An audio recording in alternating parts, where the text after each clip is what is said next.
Welcome back to another episode of Beyond the Forecast. I'm your StormTracker8 meteorologist, Madison Olms, and today I am joined by the very crispy Chief Meteorologist, Matt DiNardo. Matt, how are you doing today? Obviously, I've got some issues going on here.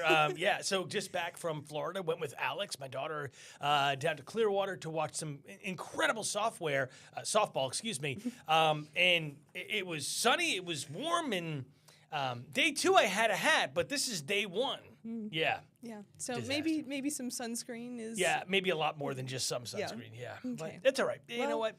The good news is I brought some sunshine and warm temperatures back with me. I was gonna say we're feeling pretty good out there today. It's gonna continue for the next couple of days. So I think maybe you got your wish and some of that winter weather's finally cleared out of the way and you brought back that sunshine with you. You know, we can only hope that we don't get any more little surprises coming our way. Yeah, no doubt about that. Well, we do have a few topics to go over today. Not too much going on here at home, but there is some action going on out west. And of course, the Winter Olympics are still going on out in Italy. So that is something that we've been keeping a close eye on. Like I said, here at home, not too much going on. We're staying pretty quiet. We got that high pressure system that's just south and east of us, but out west, there's a lot more of that cloud cover and a few low pressure systems, especially closer to California. Yeah, that's the big system coming on in there. Not just rain, as you see in San Francisco, but probably some pretty significant snow in the Sierra Nevada. And we'll talk more about that as well. And there you go. You can kind of see. I mean, this is a pretty good setup of that moisture coming in from the Pacific right on in. And we're talking some places. Look at that, what you have there in that red box. Some places in the Sierra could see extreme snowfall up to 8 feet. That's incredible stuff. But the great news about that, right? That snowpack gets up there and then it slowly melts and helps to fill the reservoirs and lakes that are in Northern California, which also feed into the Bakersfield, Fresno area, which is where a lot of the crops are made for a good part of the country, especially early springtime. Yeah, so we're seeing pretty impressive snowfall amounts, and that is along those mountain ranges. So oftentimes it's usually just on that one side of the range, and it just can't push past, to put it in simple terms, to get to the other side. So even though we're seeing those systems that are driving with a lot of energy and moisture being pulled in from the Pacific, they don't get too much farther than what we're seeing right there, but those accumulations are still absolutely massive and aiding with the reservoirs and even some of the waterfalls. You start to see a little bit of a trickle at this point in the year, but once it starts to melt, that really gives a lot of moisture and water for those waterfalls as well to keep those springs going out west. It also helps, too, the coastal regions getting that rain. The problem is, in some of the areas where there have been some brush fires, now you don't have the vegetation to hold on to that moisture. Right. So that's when you start to get the erosion. It's when you start to see the landslides and stuff like that happen, especially in southern and central California. Yeah, absolutely. And over the next few days, there is quite a bit going on across the entire country. Still staying quiet here at home for today and tomorrow mostly. But if we're taking a look for the rest of today out west, we see that system that's really ramping up and showing that they are going to continue to keep getting that snowfall. Pushing into Wednesday, that's when we have that cold front that's really going to be approaching us, and that's going to be kind of the main driver for Thursday. But even still, out west, closer to Denver, out there, and in Colorado, pretty crazy system that they got going on. And that's just one. You see off the coast of Oregon, you got another weak system kind of dropping on in as well. So it's kind of a repeat of a number of systems coming that way. Again, West Coast getting that. And then in the central part of the country where it's nice and dry, the one thing you see those lines there, how fast the wind is going to be moving across the heartland of America, and that could cause a problem later on. We'll be talking about the potential for wildfire season, which, again, really starts in late winter, early spring, and we're actually beginning our wildfire season right now.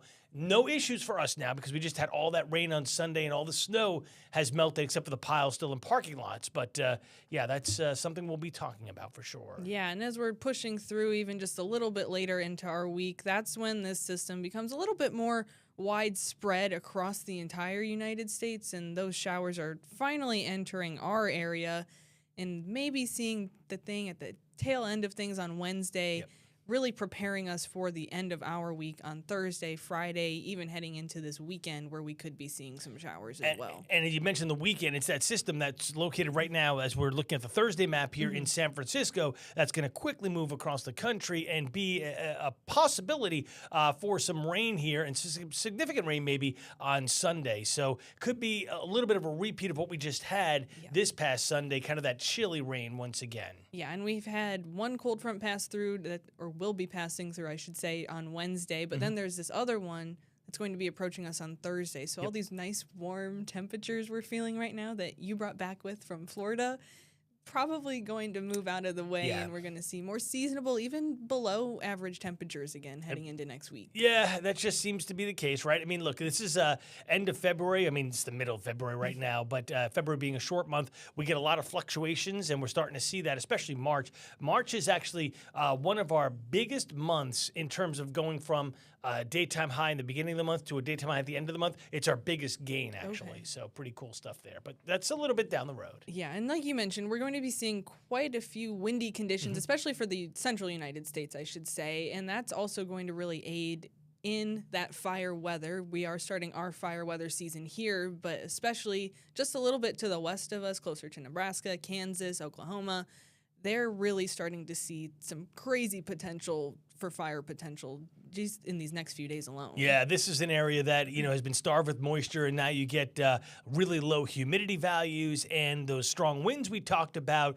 That sets the stage for things to dry out, and we could get widespread wildfires anywhere from North Texas all the way to the Front Range of the Rockies and back into West Kansas, West Nebraska. Big time issues, something we will be watching for. And again, when we get into the latter part of the month, we're done with the rain for a while. If we dry out before that green starts to happen in spring, we could have similar issues here. So we'll be watching for that as well. Yeah, and speaking of fire safety and really we had our burn ban start not too long ago. Yep. And that is just something to keep us safe. If we have that dry vegetation, not a lot of moisture in the air, that's what really aids in those strong fire potentials and those stronger winds as well. So it is really important to just keep in mind some of these fire safety tips that we have as well. Yeah, properly discard extinguished cigarettes. Don't chuck them out a car window. That's the worst thing you can do. Keep vehicles off dry vegetation. Your undercarriage of your car, the engine is warm. That could spark a fire as well. And then, obey local orders from officials. And this is really important. Like right now, again, we have no issues. We do have that burn ban. So that's a daily burn ban. That means we don't want people to burn first thing in the morning until 4 p.m. That's when our humidities are at the lowest, right? And then as we get into nighttime and the temperature drops, it approaches the dew point, we get a little bit more wet, more humid. But there are many times when we'll have enhanced fire risk, meaning please don't burn then, or we'll get a red flag warning. Red flag warning turns off all bans for the entire day, or says don't burn for the entire day because your winds and your humidities are way too low. Again, don't have that now, but those are things that we will pass along because wildfire season here can really cause some major trouble as well. Yeah, and we are a little bit ahead for the year on our rainfall amounts, but I do wanted to point out we're still, many of us, not all of us, are in either severe or moderate droughts, but everyone across the state of Virginia is in some form of a drought. Correct. And so even though we're maybe just a little bit ahead on rainfall amounts, it's just not enough to benefit us to not see some more dangerous conditions when true fire season is in play. Exactly right. Yeah, and it'll be the dry brush on top. Really, the winter kill that falls down, that doesn't have any life to it, right? So that's what really kicks things off. Right. So thankfully, we're doing pretty okay. But this is something we're going to keep a close eye on over the next couple of days. But we also got stuff going on all the way out in Italy, so a little bit different than what we're experiencing here. So big time issues today. If you've been watching today's Olympics, the number one thing is there was tremendous snow in the Italian Swiss Alps, and therefore all of the ski jumps, biathlon, snowboarding, all had to be canceled today. So anything you're seeing on TV is actually from a day or two ago. Right. There's another system coming in, as you pointed out, and we'll show this in a bit, toward the end of the week that could cause some more problems with some intense snowfall coming to that region. Great to have natural snow, but it's also about safety of the participants and, of course, all the volunteers and the spectators. Yeah, absolutely. So for tomorrow, everything seems to be pretty on track after they had that big system pass through that impacted today's events.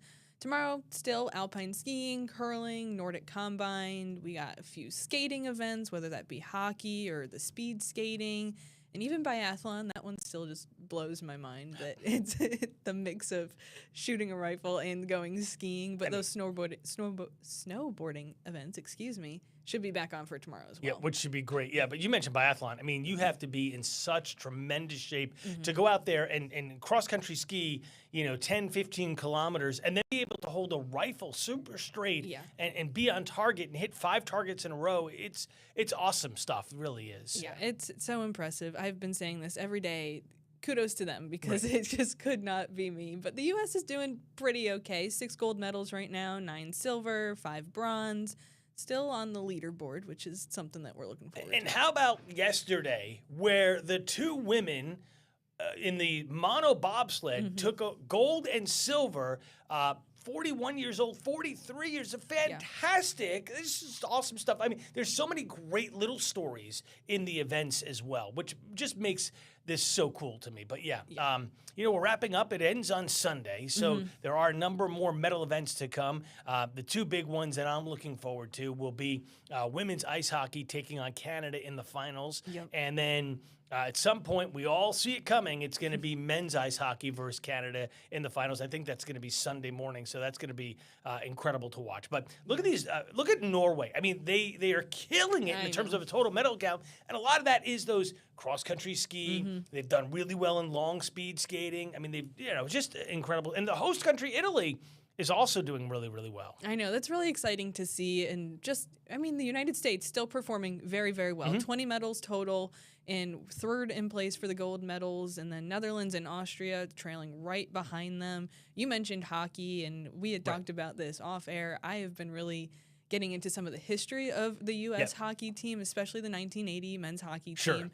And I've just enjoyed watching the movies and the documentaries about it. And it's cool to see that history is kind of repeating itself in a way because we haven't had that gold medal since 1980 in men's hockey. Yeah, no, it's been very tough.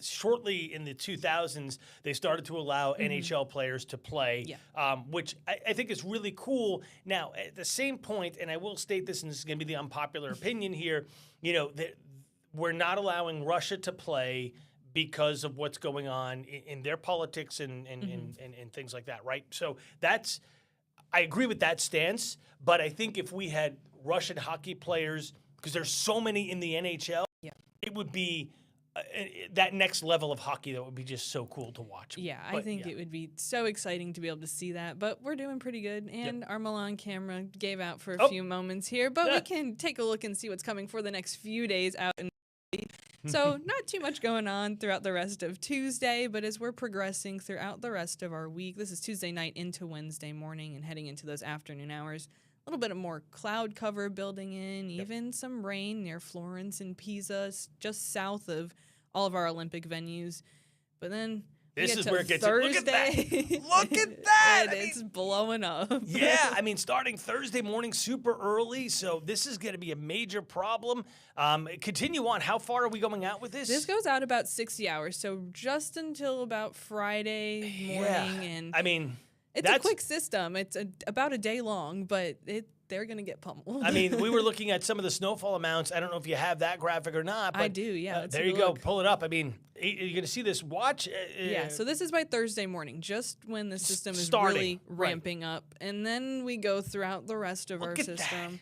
Almost about a foot, maybe 1.5 feet in some parts. So it's pretty crazy. And these are areas where that we are having the outdoor games, the skiing and so this is going to be an issue. So we'll see how they adjust the schedules to get certain things in because they are going to have to. Right, and they've already done that for some events like we've mentioned, and then with fresh snow, it really affects the athletes' performances as well. Sometimes if you have that fresh snow, it may make you feel like you're going faster, but it actually causes a little bit more friction just because of the ice pellets and almost a dagger shape, so to speak, because it's just not compacted down. So you have to go on more of those straighter tracks, especially for some of our skiing events, going down those hills. Right. But they just don't have as much traction. So it takes a lot more technical skill and a lot more ability and finesse to really perform how you want to after you get that fresh snow and all those conditions out there. Interesting. Very interesting. Yeah. So I don't know. And I also learned that with temperatures impacting folks, you have to have temperatures just below that freezing point because you have a little bit of friction from the skis, but it almost creates a little bit of a melted film. And so it's just warm enough where it makes things a little bit more slick, but they're still at that frozen point. Whereas if you have the really cold temperatures at 0 degrees Fahrenheit or cold in the single digits, that's where it's almost kind of that pellety like snow, and you can't get as much of a suction or a grip to the surface, and that makes it a little bit more difficult to perform. Interesting. Yeah, I Yes. would think that the colder would be better because the snow would be faster. Yes. So, And I think there's but- pros and cons. It Right. maybe depends on the event, because if you do have that more powdery snow, some events it may allow you to perform better. Sure. But then maybe with alpine skiing, for which instance, you have to cut really hard. You want to, Right. yeah. so that may make it a little bit more difficult. But they're seeming to be in pretty good shape, even when all that snow and those systems start late Wednesday heading into Thursday. Below freezing, but not seeing single digits. So I think they'll be okay as far as performance goes. Right. Once, maybe if the events are canceled, once they're cleared to go on again, Sure. I think they'll be in pretty good shape, even just above freezing in some parts of the Alps. And then in Verona, we're getting closer and closer to those closing ceremonies, I should say, still in the low to mid 40s. So I think they're in pretty good shape for the rest of the event once all of this snow Once this passes system through. moves through. Gotcha. Yeah. It's going to be fun to watch for sure. Yeah, I'm excited. But back here at home, we're still taking a look at pretty good conditions here. 61 degrees today, mostly sunny skies. We had some clouds hang around for quite a while this morning, a little bit longer than I personally was anticipating, but we're in pretty good shape now. Yeah, and then tomorrow it looks like clouds kind of increase throughout the day and kind of stay generally dry, which is good. Thursday, Friday, systems come in kind of weak, but we still get some showers.